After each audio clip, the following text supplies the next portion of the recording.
আমরা দেশের শান্তি চাই, আমরা দেশের শান্তি চাই, আমরা দেশের শান্তি চাই। বোনেরা, আমার সাথে আজকে মঞ্চে এখানে বহু জাতীয় নেতৃবৃন্দ বসে আছেন।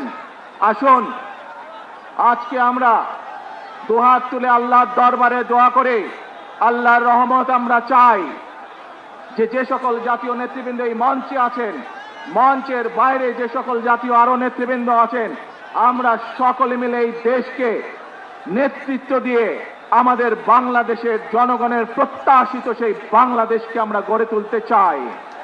আমাদেরকে যে কোনো মূল্যে আমাদেরকে এই দেশের শান্তি শৃঙ্খলা রক্ষা করতে হবে। যে কোনো উস্কানির মুখে আমাদেরকে ধীর শান্ত থাকতে হবে। প্রিয় ভাই বোনেরা, আমরা দেশের শান্তি চাই, আমরা দেশের শান্তি চাই, আমরা দেশের শান্তি চাই।